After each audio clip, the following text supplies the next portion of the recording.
மேலானது உம் பேரன்பு, உயிரினும் மேலானது.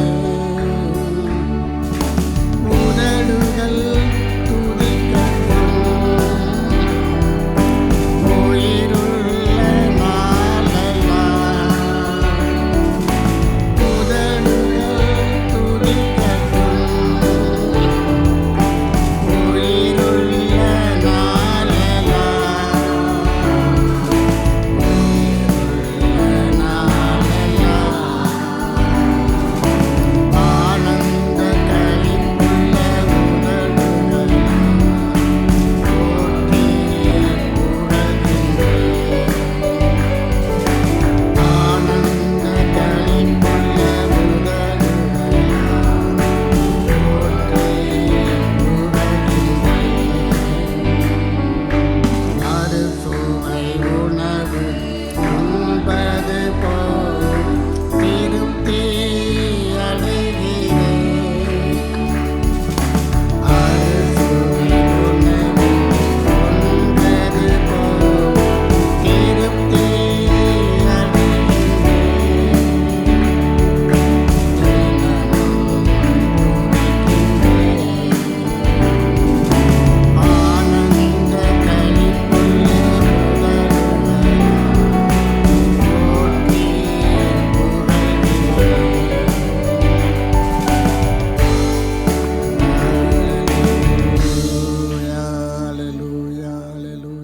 புகழ்கின்றேன்.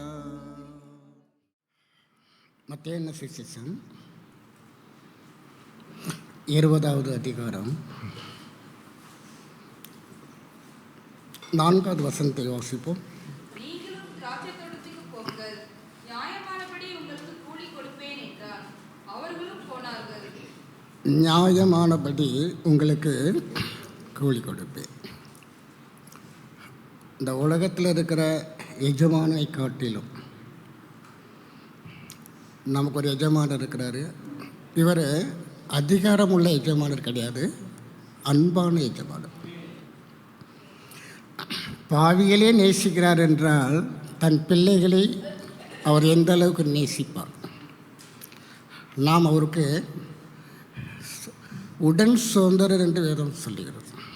வெறும் பிள்ளைகள் மாத்திரமல்ல, இயேசு கிறிஸ்துவோடு சேர்ந்து அவர் நாம் என்ன யாராக இருக்கிறோம்? உடன் பங்காளர்கள், உடன் சுதந்திரர்.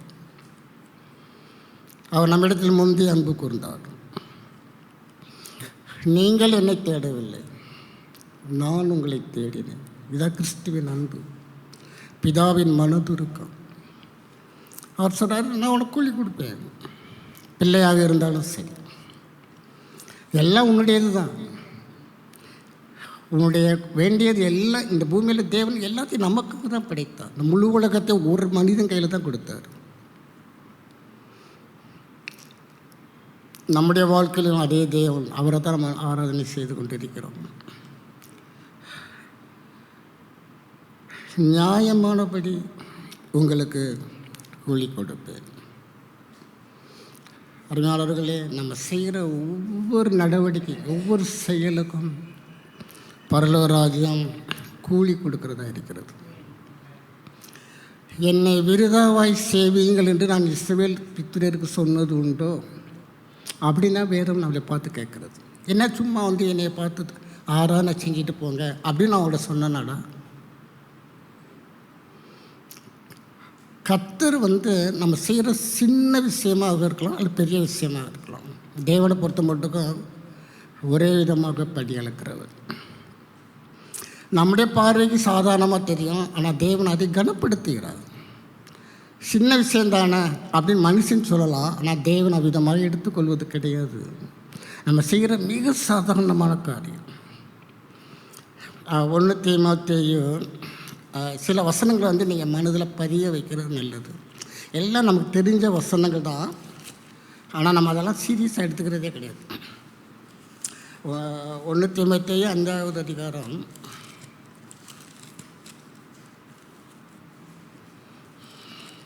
18வது வசனத்தை வாசிப்போம்.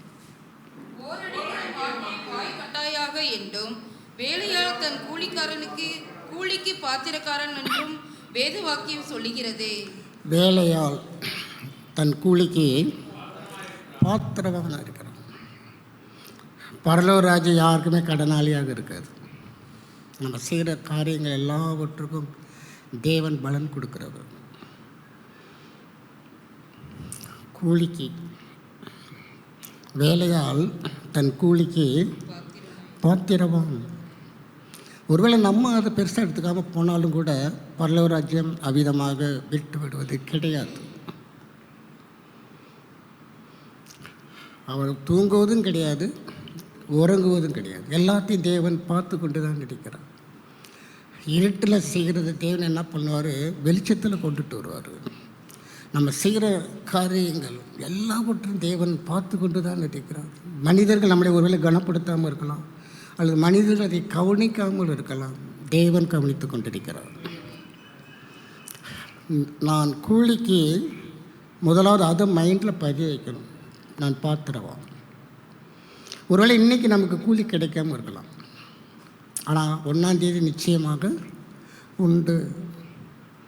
ஒருவேளை அன்றைக்கி 10ஆம் தேதியாக இருக்கும், அல்லது 20ஆவது தேதியாக இருக்கலாம். ஆனால் மாதம் முடிந்து 1ஆம் தேதியிலே ஒரு உலக எஜமானன் தன் வேலையாளர்களுக்கு கூலி கொடுப்பான் என்றால் நாம் ஆராதிக்கிற தேவன் அவருடைய தரசு ஒரு நாளும் தவறே செய்யாது. கூலி கொடுக்குற தேவன்.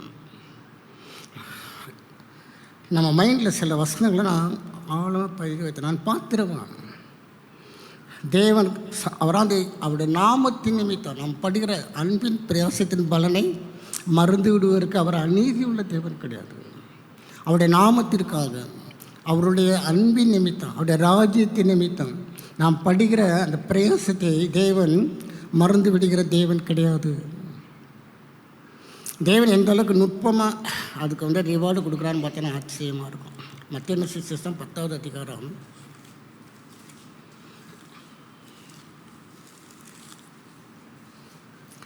40 வாசிப்போம். உங்களை ஏற்றுக்கொள்கிறவன் என்னை ஏற்றுக்கொள்கிறான், என்னை ஏற்றுக்கொள்கிறவன் என்னை அனுப்பினவரை ஏற்றுக்கொள்கிறான். அந்த ரெக்கக்னைஸ் எங்கேருந்து ஆரம்பிக்குதுன்னா, உங்களை ஏற்றுக்கொள்கிறவன். நம்ம யார், அதாவது சிறியலில் ஒருவனுக்கு எதை செய்தீர்களோ அதை எனக்கே செய்தீர்கள். இவங்கெல்லாம் கேட்பாங்க, நாங்கள் எப்போ ஆண்டவரே நீ பசியாக இருந்தீங்க, நீங்கள் எப்போ சிறைச்சாலையில் இருந்தீங்க, நாங்கள் அப்படின்னு உங்களுக்கு செஞ்ச மாதிரி எங்களுக்கு இல்லை, ஞாபகம் இல்லையா ஆண்டவர். ஆண்டவர் சொல்லுவார், இந்த சிறியலில் ஒருவனுக்கு எதை செய்தீர்களோ அதை அவர் அவர் அவர் அக்கௌண்ட்டில் எழுதி வச்சுக்கிறார். ஏழைக்கு இறங்குகிறவன் கர்த்தருக்கு கடன் கொடுக்கிறான், அவர் அதை கொடுப்பார். ரிவார்டு கொடுக்குற தேவன். நாம் பாத்திரவான்களாக இருக்கிறோம். முதலாவது அதை மைண்டில் பதிவு வச்சுக்கணும். ஒரு உத்தியோகத்தில் போய் ஒரு ஆஃபீஸை சேர்ந்தோம்னா நமக்கு சம்பளம் உறுதின்றது நிச்சயத்தோடு தான் அவங்க வேலைக்கு போகிறாங்க. அதை காட்டிலும் பல மடங்கு பரலோக ராஜ்யம். அவர் யாருக்கும் கடனாளியாக இருப்பது கிடையாது. நீ ஏழைக்கு இறங்குறியா, அதை நான் ஈடு கட்டுறேன். உன்னையும் ஆஸ்வதிக்கிறேன், அந்த ஏழையும் நான் ஆஸ்வதிக்கிறேன். அடுத்த வசனத்தை வாசிப்போம். 41. தீர்க்கதரிசி என்னும் நாமத்தை நிமித்தம் தீர்க்கதரிசியை ஏற்றுக்கொள்கிறவன் தீர்க்கதரிசிக்கு ஏற்ற பலனை அடைவான்.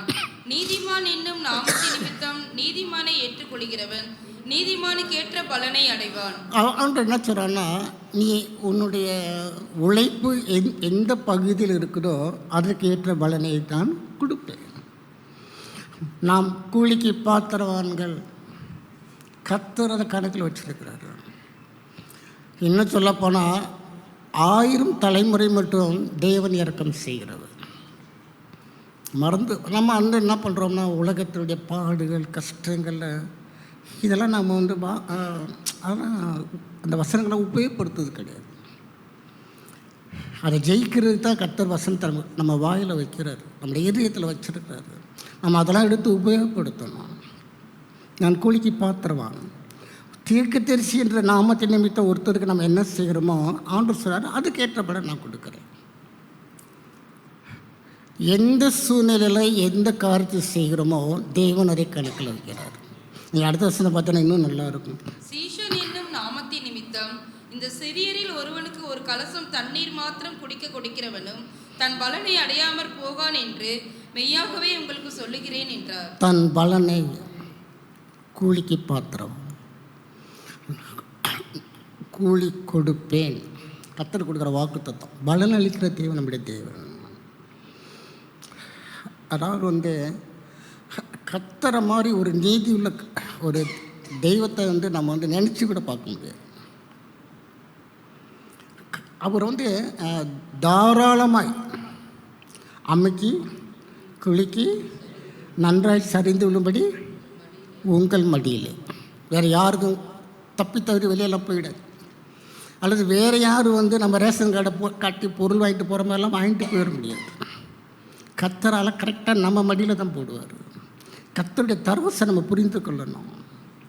அடுத்தவங்க மடியில் அல்லது இன்னொருத்தவங்க நம்முடைய ஆசீர்வாதத்தை பறிச்சுட்டு போகிறதெல்லாம் தேவ சமூகத்தில் நடக்காது. நம்மடியிலே போடுகிற தேவன் நம்முடைய தேவன். இதில் போட்டிருக்கு, சீசன் என்னும் நாமத்தின் நிமித்தம் இந்த சிறியரில் ஒருவனுக்கு. அருமையானவர்களே, லீஸ்ட்லேருந்து ஆண்டவர் சொல்கிறார், ஒரு கலசம் தண்ணீர். இன்றைக்கி தண்ணீர் ப்ரீசியஸ் தான். ஒரு லிட்ரு 20 ரூபாயிலேருந்து 200 ரூபா வரைக்கும் வச்சு விற்கிறாங்க. இது சமீபத்தில் ஏற்பட்ட சூழ்நிலை. மற்றபடி தண்ணீர் என்பது சாதாரணமாக கிடைக்கக்கூடிய ஒரு பொருள். அதையும் கூட கர்த்தர் கணக்கில் வைக்கிறார். சீசன் என்னும் நாமத்தின் நிமித்தம் இந்த சிறியரில் ஒருவனுக்கு ஒரு கலசம். கலசம்னா ஒரு சின்ன செம்பு, தண்ணீர் மாத்திரம். நீ கொடுக்குறது வெறும் தண்ணீர் மாத்திரமாக இருந்தாலும் கூட கூலிக்கு பாத்திரமான நாம் இருக்கிறோம். கர்த்தர் கணக்கில் வச்சிருக்கிறாரு. உபாகமத்தின் புஸ்தகம்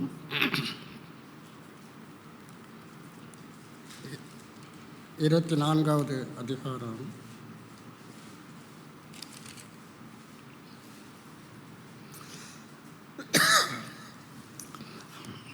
15வது வசனத்தை வாசிப்போம்.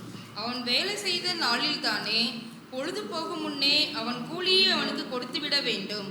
அவன் ஏழையும் அதன் மேல் ஆவலுமாய் இருக்கிறான். அதை கொடாவிட்டால் அவன் உன்னை குறித்து கர்த்தரை நோக்கி முறையிடுவான். அது உனக்கு பாவமாய் இருக்கும். வேலை செய்த நாளில் நம்மளை கூலி கரெக்டாக கொடுன்னு சொன்னவர் அவர் கொடுக்காமல் இருப்பார். இந்த வசந்த படிக்கும்போது கர்த்தனக்கார சொல்லி கொடுத்தார், நான் உன்னை செய்ய சொல்கிறேனே, நான் செய்யாமல் இருப்பேன். நான் உனக்கு போதிக்கிறேன், வேலை செய்தால் அன்னைக்கு நீ என்ன பண்ணிடணும், கொடுத்துடணும். சொன்னவர் அவர் செய்யாமல் இருப்பாரா? அவன் வேலை செய்த நாளில் தானே பொழுது போகும். அவன் சூரியன் அஸ்தமிக்கிறதுக்கு முன்பதாக அந்த கூலி நம்ம கையில் இருக்கக்கூடாது, கொடுத்துடணும். ஆண்டவர் சொல்கிறார், கூலி கொடுத்துரு. அவன் பகலெல்லாம் வெயிலில் உனக்காண்டி உழைச்சிருக்கிறான், அவன் பிரயாசப்பட்டுருக்கிறான். அவன் கூலி உண்ட இருக்கக்கூடாது. அப்படி இருந்துச்சுன்னா அதை கொடாவிட்டால் அது உனக்கு பாவம். நான் என்ன தப்பு செஞ்சேன்? நான் எறும்பு கூட தொந்தரவு பண்ணதில்லை, ஒரு ஈக்கு கூட நான் தொந்தரவு பண்ணலை. அப்படி நம்ம சொல்கிறோம். சுய நீதி. நம்ம எவ்வளோ தவறுகள் பண்ணுறோன்றது நமக்கே தெரியலை. இதில் சில இடங்களில் பார்த்தோன்னா கம்சன் வைக்கிறோம். வேலை பார்க்க மாட்டான். வேலையாட்களை 10 பேர் கையில் வச்சுக்கிட்டு இவன் வேலை என்ன கேட்டீங்கன்னா, இந்த 10 பேர்கிட்ட வாங்குகிற அவங்க சம்பளத்தை ஒரு கம்சனையவே எடுத்துக்கிறது. தெய்வம் அதெல்லாம் நியாயத்தில் கொண்டாந்து வைப்பார். உழைக்கிறது ஒருத்தன், ஊதியம் வாங்குறது இன்னொருத்தன். தெய்வன் அதை ஒரு நாள் அங்கீகரிக்க மாட்டார். பகலின் அதாவது கடுமையாக உழைக்கிறவன் கூலிக்கு பாத்திரவான இருக்கிறான். கர்த்தரடி பார்த்துக்கிட்டே இருக்கிறாரு. அவன் வேலை செய்த நாளில் தானே, அந்த நாளுக்கு மிஞ்சி அந்த பணம் ஒன்று இருக்கக்கூடாது. லேவிய ராமத்தின் புஸ்தகத்தில் கொஞ்சம் நல்லா போட்டிருக்கும். லேவிய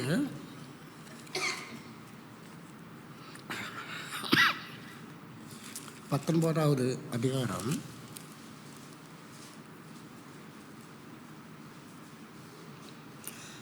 8 13வது வசனத்தை வாசி. பிறனை ஒடுக்காமலும் கொள்ளையிடாமலும் இருப்பாயாக. கூலிக்காரனுடைய கூலி விடியற்காலம் மட்டும் உன்னிடத்தில் இருக்கலாகாது. அதாவது சூரியன் அஸ்தமிக்கிறதுக்கு முன்பாக கொடுத்துரு, ஆனால் ராத்திரி அந்த கூலி ஓக்கையில் இருக்கக்கூடாது. அப்படி சொன்னவர் அவரை கொடுக்காமல் இருப்பாரா? அந்த வசனத்தை நம்ம புரிஞ்சுக்கொள்ள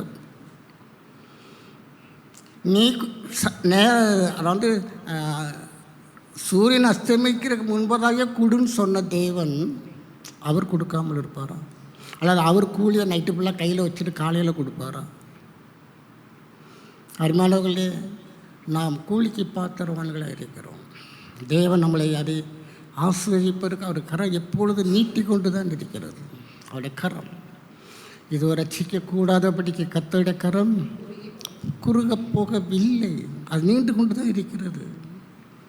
நம்முடைய பொருளாதார ஆசீர்வாதங்களாக இருக்கட்டும், சரீர சுகபலனாக இருக்கட்டும், நம்முடைய குடும்பத்துடைய எல்லா நன்மைகளாக இருக்கட்டும், கர்த்தர் கணக்கில் வைத்திருக்கிறார்.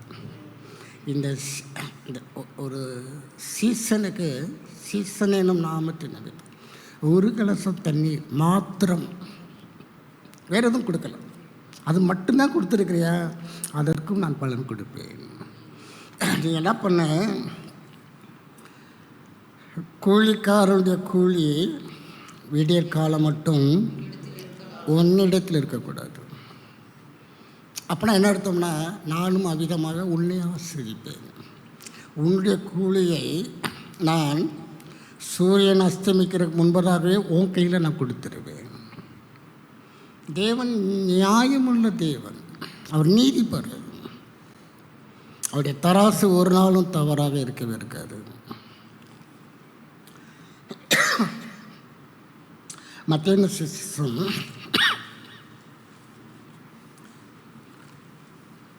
10வது அதிகாரம்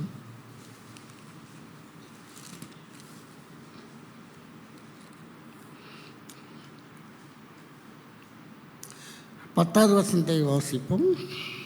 வழிக்காக பையையாவது 2 அங்கிகளையாவது பாதரட்சைகளையாவது தடியையாவது தேடி வைக்க வேண்டாம். வேலையால் தன் ஆகாரத்துக்கு பாத்திரனாய் இருக்கிறான். அங்கே பார்த்தோம், வேலையால் தன் கூலிக்கு பாத்திரவானாக இருக்கிறான். இங்கே போடப்பட்டிருக்கிறது வேலையால் தன் ஆகாரத்துக்கு. ஆண்டு சொல்லி அனுப்புறாரு, அதெல்லாம் ஏன் வேலை, அதுக்கு நீ பாத்திரவானாக இருக்கிற, நீ போ. நீங்கள் அந்த வீட்டில் போய் அதெல்லாம் படித்து பார்த்தீங்கன்னா அதோடைய கான்செப்ட் உங்களுக்கு புரியும்.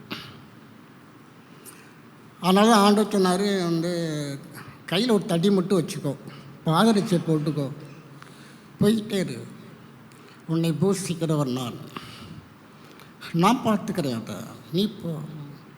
கூலிக்காரன் தன் ஆகாரத்துக்கு பாத்திரனாக இருக்கிறான். நம்ம அன்றைக்கெல்லாம் ஆகாரன்றது இன்றைக்கி நமக்கு அந்த சீரியஸஸ் தெரியலை. அநேக தேசங்களில் சாப்பாடு என்பது எங்கேயோ தூரத்தில் இருக்குது, எட்டாத உயரத்தில் இருக்கிறது.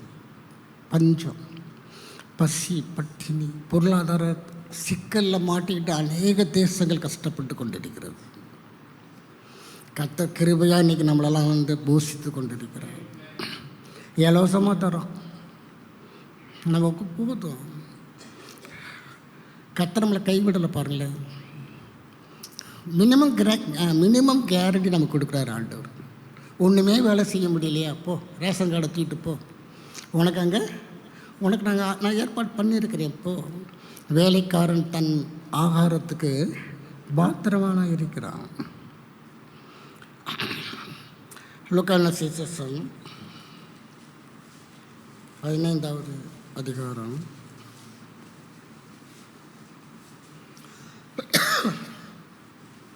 17வது வசனம்.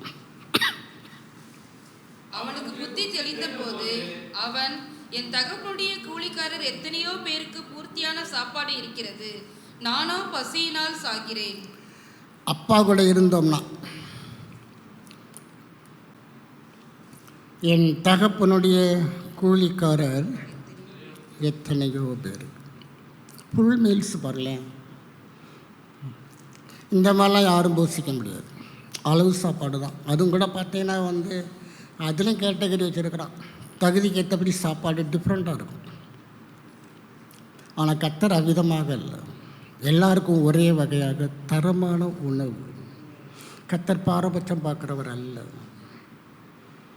போட்டிருக்கு, என் தகப்பனுடைய கூலிக்காரர் எத்தனையோ பேருக்கு பூர்த்தியான சாப்பாடு.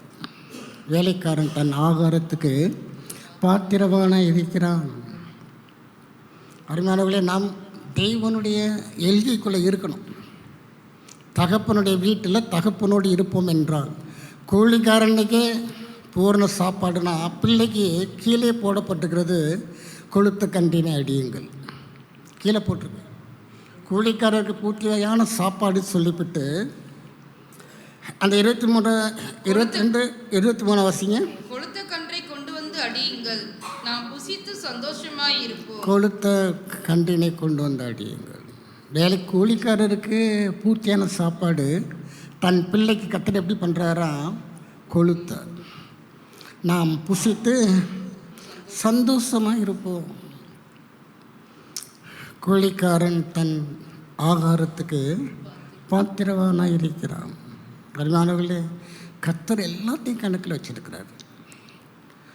அவரை பொறுத்த மட்டும் நாம் அவருடைய சமூகத்திலே சரியாக இருக்க வேண்டும். அது ஒன்று தான் அவர் நம்மள்கிட்ட எதிர்பார்க்குறது.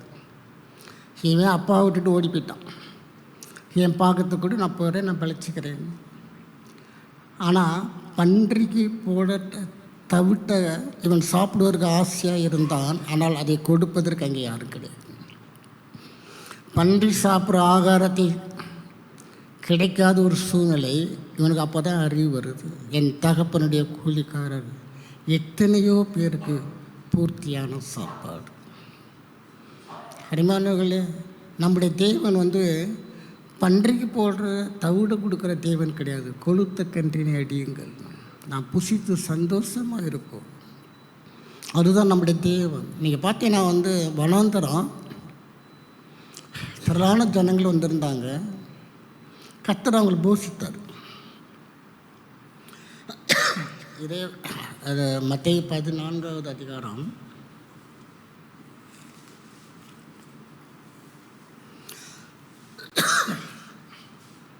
20வது வசனத்தை வாசிப்போம். எல்லாரும் சாப்பிட்டு திருப்தி அடைந்தார்கள். பூர்த்தியான சாப்பாடு. வச்சிக தொட்டுக்கள்லாம் கர்த்தர் நம்மளுக்கு அப்போலாம் வந்து கர்த்தர் நம்மளுக்கு திருப்தியாக. ஒரு வேளை வந்து யாராச்சும் கேட்டிருந்தாங்கன்னா, எப்பா உனக்கு வேணுமாப்பா அப்படின்னா அவங்க என்ன பண்ணியிருப்பாங்க? வேண்டாம்னு தான் சொல்லியிருப்பாங்க. ஏன்னா ஃபுல் திருப்தியாக சாப்பிட்டாங்க.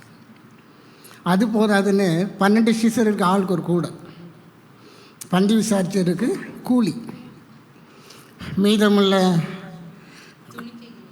12 கோடி நிறைய. எல்லாமே தேவன் பூர்த்தியான சாப்பாடு, பூர்த்தியான ஆசீர்வாதம். கூலிக்காரனுக்கே தேவன் கூலியை கொடுப்பதற்கு நியாயமாக இருப்பார் என்றால், பிள்ளைகளாகிய நமக்கு நிச்சயமாக கொளுத்த கண்டினை அடித்து நாம் சந்தோஷமாக இருப்போம், புசித்து சந்தோஷமாக இருப்போம். அருமையானவர்களே, பிதாவுடைய இருதயத்தை நாம் புரிந்து கொள்ளணும். அவர் நம்ம எப்படியே பார்க்குறாரு, அவர் நம்மை எவ்விதமாக பார்க்கிறாரோ அவ்விதமாக நாம் நம்மை பார்க்க வேண்டும். புழு, பூச்சி, தூசி, நிறைய வேர்ட்ஸ் வச்சுருக்குறாங்க. இதெல்லாம் வந்து மாய்மாலம். ஒரு பிரசங்கர் என்ன பண்ணார்? நான் கழுதுங்கன்னே சொல்லிட்டே ஒரு பிரசங்கத்தில் ஒரு 100 தடியாச்சும் சொல்லியிருக்கிறார். இவர் பிரசங்கம் முடிச்சுட்டு வெளியே வந்தோடனே அந்த சில வாலிய பசங்க என்ன பண்ணாங்க, கழுதை வந்துருச்சுறாங்க. அவருக்கு வந்துச்சு கோபம். யாரை பார்த்துடா கழுதைன்னு சொன்னேன்? யோ, இவ்வளோ நேரம் நீ தனியாக சொன்னது. நானா சொன்னேன்? உள்ளே இருந்த கழுதை இப்போ வெளியே வந்துருக்கு. இதெல்லாம் தேவ சமூகத்தில் அங்கீகரிக்கப்படுது. நாம் பிள்ளைகளாக இருக்கிறோம்.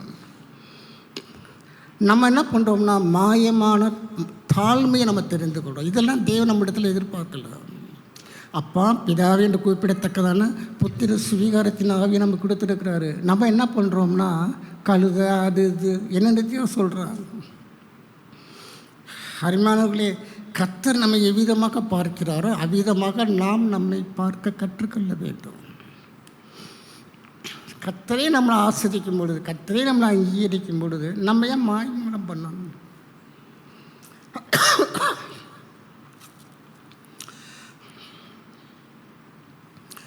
பூர்த்தி, அதாவது எல்லாரும் சாப்பிட்டு திருப்தி அடைந்தார்கள். மீதியான துணிக்கைகளை 12 கூட திருப்தியாக சாப்பாடு கொடுக்குறவர் நம்முடைய தேவன். அதனால தான் ஆண்டவர் சொன்னார், எண்ணத்தை உண்போம் எண்ணத்தை உடுத்தோம் என்று கவலைப்படாதீங்க. அதாவது நைட்டு படுக்கும்போதே மறுநாள் என்ன செய்யணும்னு சொல்லி ஒரு ஆர்கியூமெண்ட் நடக்கும். அதில் 1 மணி நேரம் வாக்குவாதம் நடக்கும். இல்லை இதுதான் சார், நாளைக்கு இதுதான் மீண்டும். நான் சொன்னேன், 2 பேரும் அமையெல்லாம் தூங்குங்க. நாளை தினம் தன்னுடைய வேலுக்காக கவலைப்படும். 1 ஹவர் நீங்கள் வேஸ்ட் பண்ணிட்டீங்க, போய் 2 பேரும் சத்தம் இல்லாமல் தூங்குங்க. நம்ம அநேக காரியங்களை குறித்து கவலைப்பட்டு கலங்குகிறவர்களாக இருக்கிறோம். அது முக்கியத்துவம் இல்லாத காரியங்களுக்கு ரொம்ப முக்கியத்துவம் கொடுக்குறோம். அவர் சமூகத்திலே பார்த்து கொள்ளப்படும். அதனால அந்த வசனத்தை பார்ப்போம், அது ரொம்ப நல்லா இருந்தது. 6வது அதிகாரம், மத்தேயு 6வது அதிகாரம் 25வது வசனம்.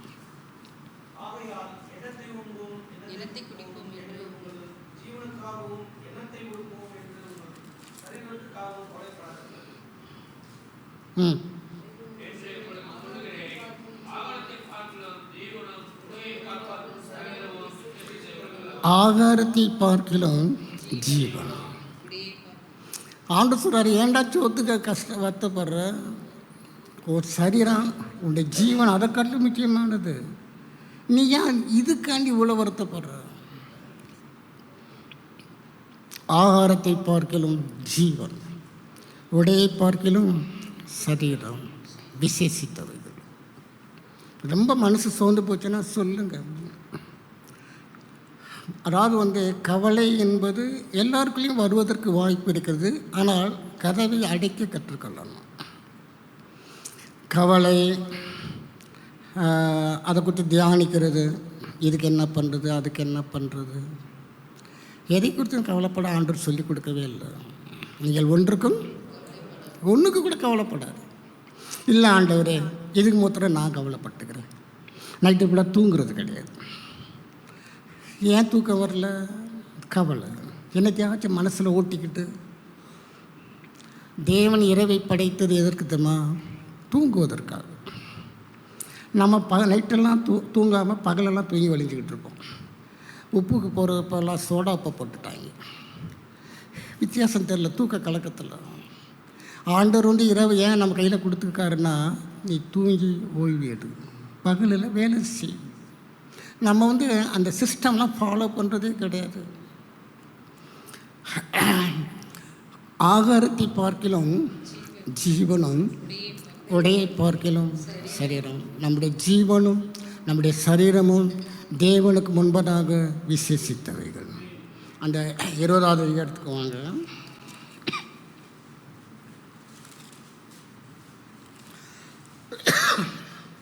அந்த 4வது வசனத்தை மீண்டும் வாசிப்போம். நீங்களும் திராட்சை தோட்டத்துக்கு போங்கள், நியாயமானபடி உங்களுக்கு கூலி கொடுப்பேன் என்றான். அவர்களும் போனார்கள். நியாயமானபடி, தேவனுடைய பார்வையில் நியாயமானபடி அவர் நமக்கு கூலி கொடுக்குற தேவன். கூலி கொடுப்பாருன்னா அவர் ஒரு ஸ்கேல் வச்சுருக்கிறார். அதுக்கு இணையாக யாருமே கூலி கொடுக்க முடியாது. நியாயமானபடி.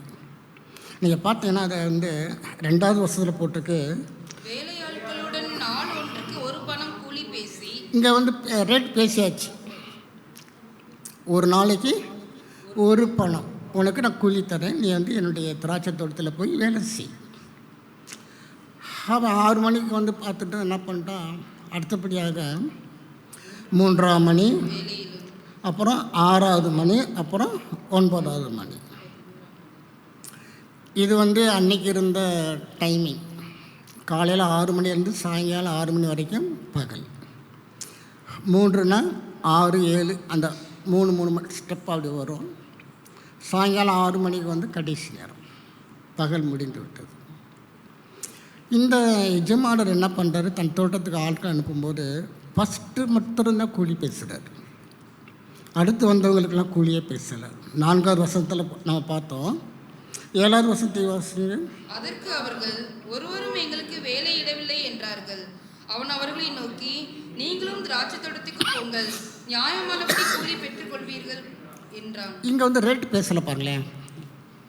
ஃபஸ்ட்டு பேஜுக்கு மட்டும் ஆண்டு ரேட் பேசினார். ஒரு நாளைக்கு ஒரு பணம் உங்களுக்கு கூலி தர்றேன். அவங்களும் சம்மதிச்சுட்டு வேலைக்கு போயிட்டார். ஆனால் இவங்களுக்கு தேவன் நியாயமான கூலி உனக்கு நான் தரேன். இப்போது இதே மத்தையில் 21வது அதிகாரத்தில் அடுத்த பக்கத்துக்கு வந்தீங்கன்னா 28லேருந்து வாசிப்போம். ஆயினும் உங்களுக்கு எப்படி தோன்றுகிறது, ஒரு மனுஷனுக்கு 2 குமாரர் இருந்தார்கள். மூத்தனிடத்தில் அவன் வந்து, மகனே, நீ போய் இன்றைக்கு என் திராட்சை தோட்டத்தில் வேலை செய் என்றான். அதற்கு அவன் மாட்டேன் என்றான். ஆகிலும் பின்பு அவன் மனஸ்தாபப்பட்டு போனான். இளையவனிடத்திலும் அவன் வந்து அப்படியே சொன்னான். அதற்கு அவன், போகிறேன் ஐயா என்று சொல்லியும் போகவில்லை. இங்கே ஒரு ஆண்டர் ஒரு நம்மளை புரிய வைக்கிறக்காண்டி ஒரு உதாரணம் சொல்கிறார். ஒரு தகப்பனுக்கு 2 பிள்ளைங்க. மகனே, நீ போய் இன்றைக்கு என் திராட்சை தோட்டத்தில் வேலை செய். மூத்தவனுக்கு வந்து சொன்ன உடனே அவன் கீழ்ப்படிய மனதில்லை. ஆனால் மனஸ்தாப்பட்டு போயிட்டான். சரி, அப்பா சொல்லிட்டாரு போவோம். இளையவன் என்ன பண்ணிட்டான், போகிறேன் ஐயா, ரொம்ப மரியாதையாக பழகிட்டான். அதாவது வந்து நம்மளும் அப்படி தான் ஓடிக்கிட்டு இருக்கிறோம். தேவ சமூகத்தில் வந்து அப்படியே தாழ்மை, அப்படியே கரபுரண்டு ஓடும் பாருங்களேன். செயல் வடிவத்தில் காட்டணும். மூத்தவனுக்கு மனசாக வந்துருச்சு. சரி, அப்பா சொல்லி நம்ம போகாமல் இருந்துட்டோமே, போ அப்படின்னு போயிட்டான். இளைவன் போகிறேன் ஐயா. சார் போகிறான். அப்பாவை பார்த்து, சார் நான் போகிறேன் சார் போகிறேன். ஆனால் போகலை பாருங்க. நம்ம இந்த 20வது அதிகாரத்தில் கடைசி 1 மணி நேரம் அவன் சொல்கிறார், அந்த தோட்டக்காரி தவிர நீங்களும் போங்கள், நியாயபலனப்படி உங்களுக்கு கூலி கொடுப்பேன். ஒருவேளை அவங்க வந்து யோசித்து, இந்த 1 மணி நேரத்தில் இருந்தாலே நமக்கு என்னத்தை கூலி கொடுத்துட போகிறான். காலையிலேருந்து வேலை பார்த்தாலும் பரவாயில்லை, ஒரே 1 மணி நேரம்.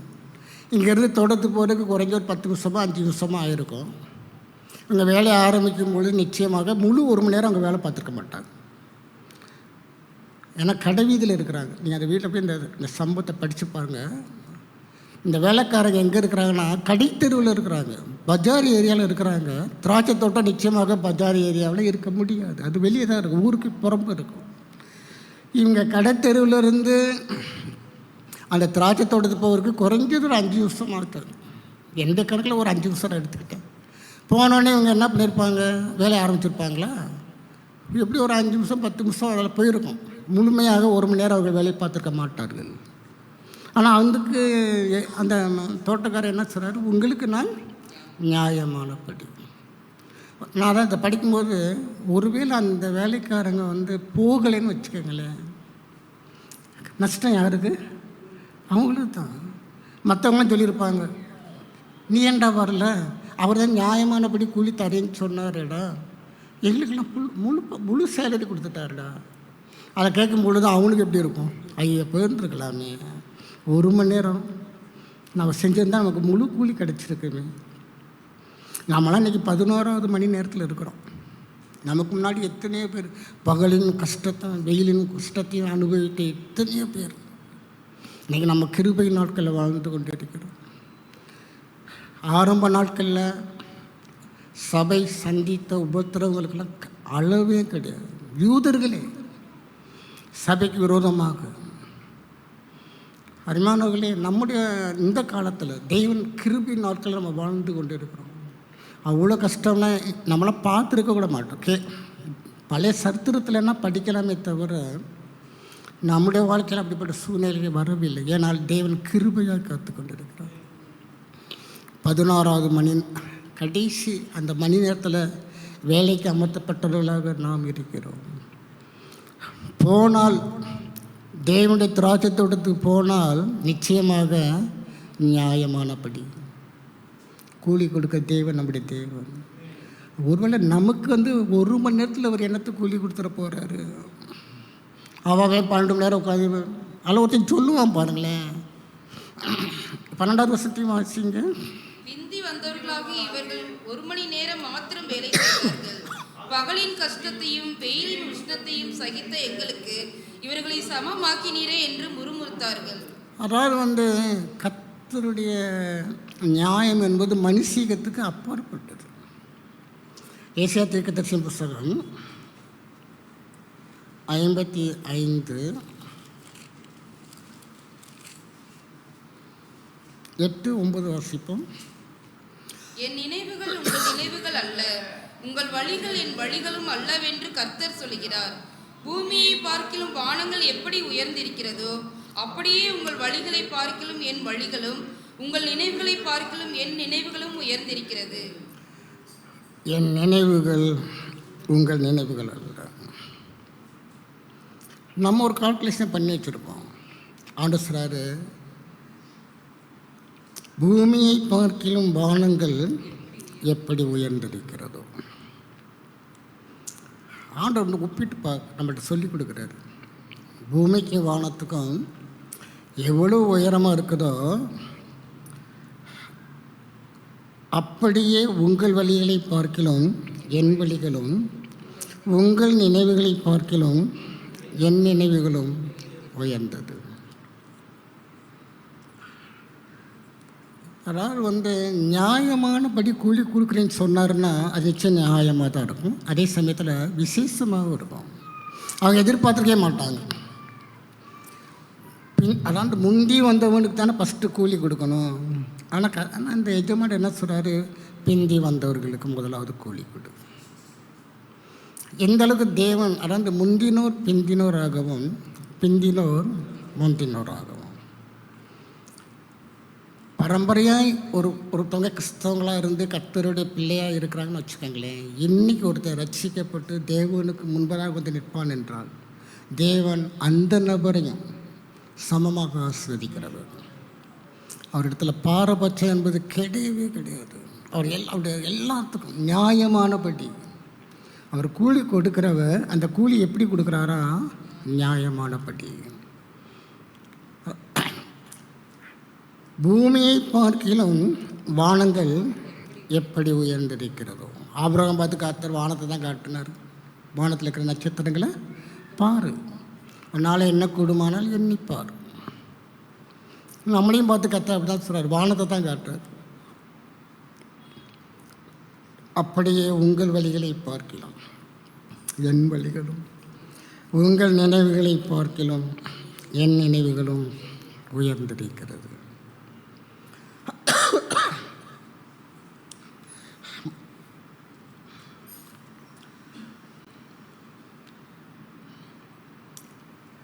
மற்ற என்ன சுவிசேஷம் 19வது அதிகாரம்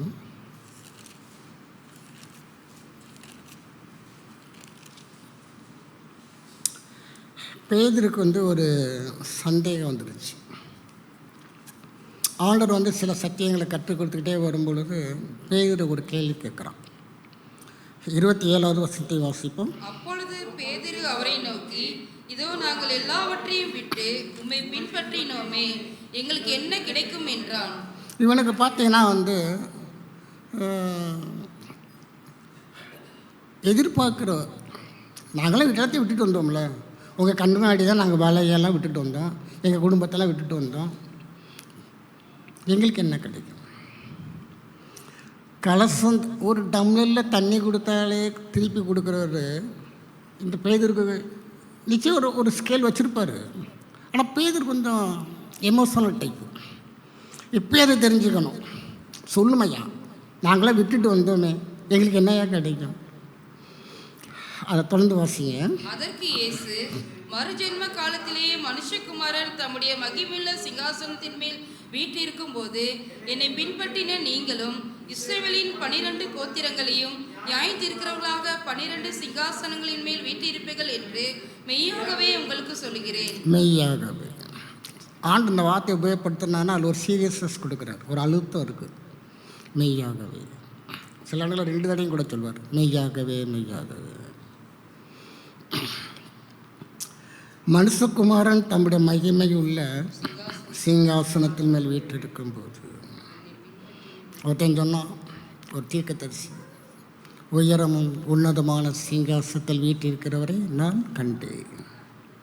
பரலோக ராஜ்யத்தை பார்க்குறான், அங்கே நடக்கிற ஒரு ஆராதனையை பார்க்குறான், ஆவிக்குள்ளாக மாறுகிறான். இங்கே அந்த கான்செப்டில் ஆண்டவர் சொல்கிறாரு, சிங்காசனத்தில் மேல் வீற்றிருக்கும்போது என்னை பின்பற்றின நீங்களும். கர்த்தர் எப்படி கூலி கொடுக்குறாரு? இன்றைக்கெல்லாம் கூலின்னா ஒரு லீஸ்ட் அமௌண்ட்டு, அது ஒரு நாள் செலவுக்கெல்லாம் 10 மான்னு தெரியாது. இன்றைக்கி விற்கிற விலைவாசிக்கு எவ்வளோ சம்பாதிச்சாலும் பற்ற மாட்டேங்குது. தேவைகள் அதிகமாகுது வருமானத்தை காட்டிலும். ஆனால் தேவன் கொடுக்குற கூலி அப்படி கிடையாது. திருப்தியாக பூர்த்தியான சாப்பாடு. வேலைக்காரன் ஆகாரத்துக்கு, தன் ஆகாரத்துக்கு பாத்திரவானாக இருக்கிறான். 29 வாசிங்க. என் நாமத்தின் நிமித்தம் வீட்டையாவது சகோதரரையாவது சகோதரிகளையாவது தகப்பனையாவது தாயையாவது மனைவியையாவது பிள்ளைகளையாவது நிலங்களையாவது விட்டவன் எவனோ அவன் 100 அடைந்து நித்திய ஜீவனையும் சுதந்திரத்துக் கொள்ளுவான். 100 அடைந்து 100 times அவருடைய நாமத்து நிமித்தம் விட்டு கொடுக்குறோம். பார்த்தீங்களா, இன்றைக்கெல்லாம் ஒரு அடி லேண்டுக்கு அடிச்சுக்கிறான், ரத்தம் சிந்துறான். இவன் வச்ச அந்த கல் தூக்கி போட்டுட்டு எல்கையை மாற்றி வைக்கிறான், ராத்திரி ராத்திரியா. அருமையானவர்களே, மனுஷன் இன்னைக்கு அற்பமான காரியங்களுக்காக அடிச்சுக்கிறாங்க, ரத்தம் சிந்துகிறது. ஆண்டவர் சொல்கிறாரு, என் நாமத்தின் நிமித்தம். சில அரௌண்டு இந்த குடும்பத்தில் சுற்றி பிடிப்பாங்க பார்த்தீங்களா, அநேக இடங்களில் பாரபட்சம். எவன் கை பலமாக இருக்குதோ அவன் டாமினேட் பண்ணுவான். நல்ல போர்ஸெல்லாம் அவன் எடுத்துக்கிடுவான். யூஸ்லெஸ்ஸு டம்மியான பிளேஸ் எல்லாம் இவனுக்கு கொடுத்தோம். இப்போ ஒன்றும் பண்ண முடியாது, இவங்க சத்தம் இல்லாமல். ஏன்னா அவன் பலன் உள்ளவன், இவன் பலவீனன், ஒன்றும் பண்ண முடியாது. கர்த்தர் எல்லாத்தையும் பார்த்துக்கிட்டே இருக்கிறார், யாரையும் விட்டு வைக்க மாட்டார். நமக்கு எப்படி தேவனோ அதே மாதிரி அவங்களுக்கும் அவர் கர்த்தர், பாதிக்கப்படுகிறவர்களுக்கும் அவர் கடவுள். விட்டு கொடுக்க கற்றுக்கொள்ளணும். எடுத்துக்கிறியா? ஆண்டவர் சொன்னார், உன் வஸ்திரங்களை எடுத்துக்கணும்னு ஆசைப்படுறானா உன்னை அங்கேயும் சேர்த்து கூட்டு போ.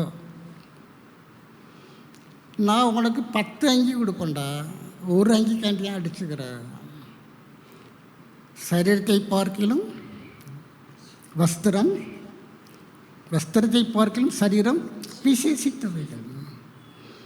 நம்மளை உடுத்திக்கிறவர் தேவன். ஆண்டவர் சொன்னார், சாலமோன் முதற்கொண்டு இவைகளைப் போல ஒன்றாகிலும் உடுத்தி இருந்ததில்லை, அவைகளை பார்க்கிலும் நீங்கள் விசேஷித்தவர்கள். இன்றைக்கெல்லாம் நம்மளாம் விட்டு கொடுக்குற அந்த அனுபவம் இருக்கும். குறிப்பாக ப்ராப்பர்ட்டி ஷேர் பிரிப்பாங்க. நமக்கு ஒருவேளை அநீதி நடக்கும் என்றால் அதுக்காண்டிலாம் அழட்டிக்கவே கூடாது. நம்மளை ஆஸ்வதிக்கிற ஒரு தேவன் இருக்கிறார். எப்படி ஆஸ்வதிக்கிறாரு? 100 100 மடங்கு. ஆண்டவர் சொல்லியிருக்கிறாரு, விட்டுரு. அங்கேயே கேட்குறானா, அந்த வஸ்திரம் மேலே போட்டிருக்கிற அங்கே வஸ்திரத்தையும் சேர்த்து கொடு, போடா, நல்லா இருடா. ஆண்டவர் சொல்கிறார், என் நாமத்தின் நிமித்தம், கர்த்தருக்காக நம்ம செய்கிற எல்லாத்துக்கும் தேவன் கணக்கு வச்சிருக்கிறாரு. 100 பலன் கொடுக்குற தேவர், அதோட நித்திய ஜீவன்.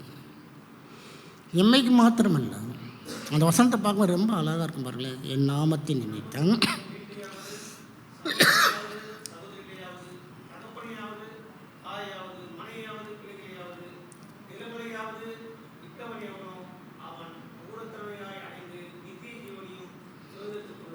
கர்த்தருடைய நாமத்தின் நிமித்தம் நம்ம விட்டு கொடுக்குறோம் பார்த்தீங்களா.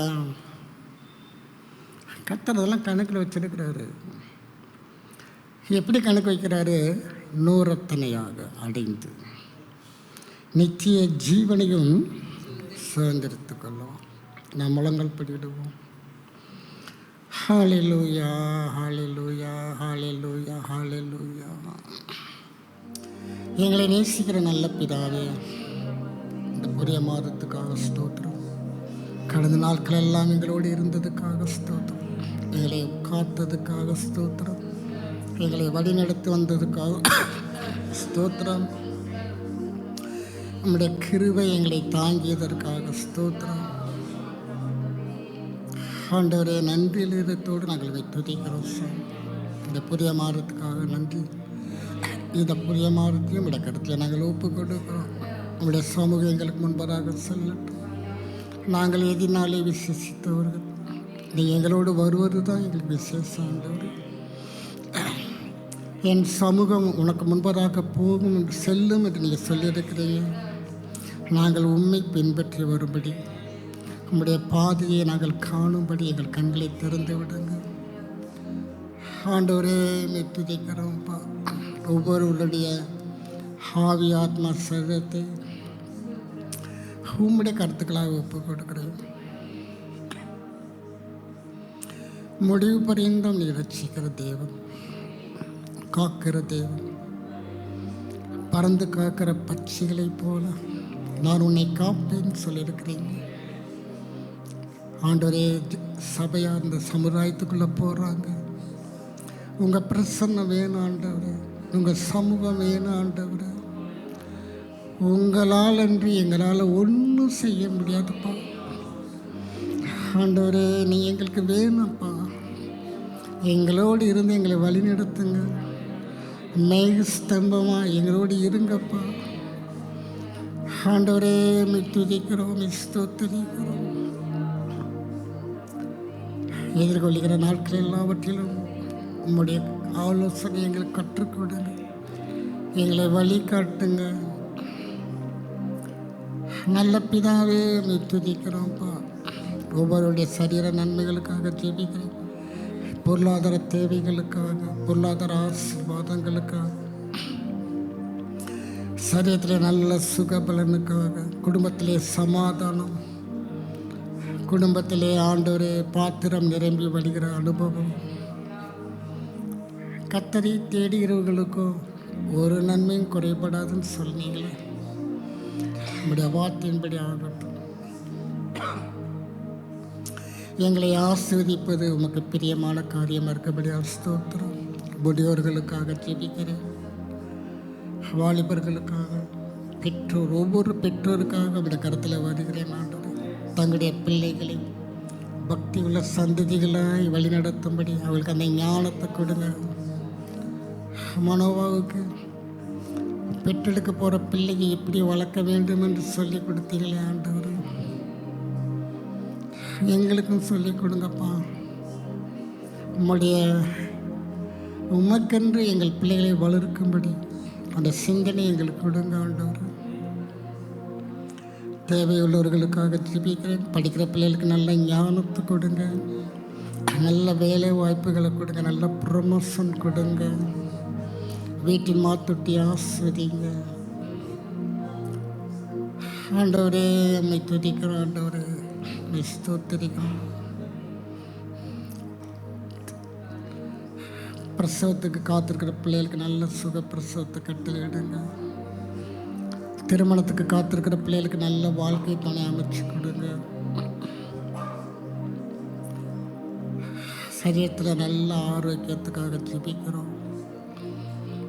இஸ்ரவேல் கோத்திரத்தாரிலே பலவீனப்பட்டவன் ஒருவனும் இல்லை என்று இருக்கிறது. நம்முடைய வார்த்தையின்படி ஆகட்டும். குழந்தை அன்ற பாடகர் குழுவுக்காக ஸ்தோத்திரம். சிக்கரி வாசிக்கிற பிள்ளைகளுக்காக ஸ்தோத்திரம். குழந்தைகளுக்காக ஜெபிக்கிறேன். சிறு பிள்ளைகளை என்னிடத்தில் வருவதற்கு இடம் கொடுங்கன்னு சொன்னீங்களே ஆண்டவரே. உம்முடைய சமூகத்தில் நாங்கள் எங்கள் குழந்தைகளை அர்ப்பணிக்கிறோம். ஞானத்திலும் வளத்திலும் மனுஷ தயவிலும் தேவ கிருபையிலும் வளர்ந்து நாளுக்கு நாள் வளர்ந்து விரித்து அடையட்டும் ஆண்டவரே. சபைக்காக ஜெபிக்கிறோம். மீந்திருக்கிற இந்த அப்பத்துக்கும் திராட்சை ரசத்துக்கும் ஜனங்களுக்காக நாங்கள் ஒருமனப்படுகிறோம்.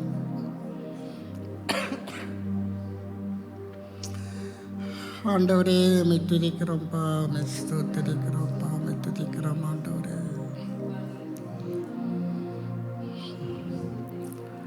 இடங்கொள்ளாமல் போக மட்டும் நான் ஆசீர்வாதத்தை வசிக்க பண்ணுவேன் சொன்னீங்களே. இந்த வெற்றி இடத்தெல்லாம் ஆத்தும காலை நிரப்புங்க ஆண்டவரே. எங்களுக்கு அல்ல கர்த்தாவே, எங்களுக்கு அல்ல, உம்முடைய நாமத்துக்கே மகிமை வர பண்ணுங்க ஆண்டவரே. உம்மை துதிக்கிறோம், உம்மை ஸ்தோத்திரிக்கிறோம். இப்போ சபையார் கலைந்து செல்கிறார்கள். அவர்களை உம்முடைய பாதுகாப்புக்கும் பராமரிப்புக்கும் ஒப்பு கொடுக்கிறேன். ஒவ்வொரு குடும்பத்திலும் ரட்சிப்பின் கம்பீர சத்தம் கேட்கட்டும் ஆண்டவரே. ஒவ்வொருத்தர் மூலமாய் உம்முடைய நாம மகிமைப்படட்டும். மீண்டும் சபையிலே கூடி வரும் நாள் வரைக்கும் உம்முடைய பிரசன்னத்துக்கு நான் ஒப்பு கொடுக்கிறேன். அவரை காத்துக்கொள்ளுங்க, ஆசீர்வதிங்க. எல்லா துதிகன மகிமையை நாங்கள் உமக்கே செலுத்துகிறோம். இயேசுவின் நாமத்தில் ஜெபிக்கிறோம் பிதாவே. என் ஆத்துமாவே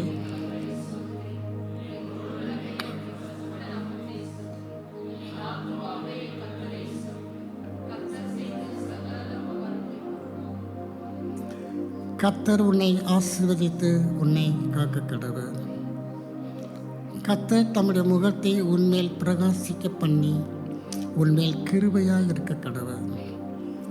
கர்த்தர் தம்முடைய முகத்தை உன்மேல் பிரசன்னமாக்கி உனக்கு சமாதானம் கட்டளையிட கடவர்.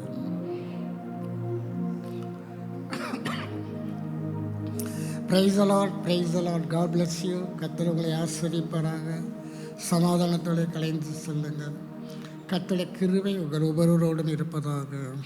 ஆமென்.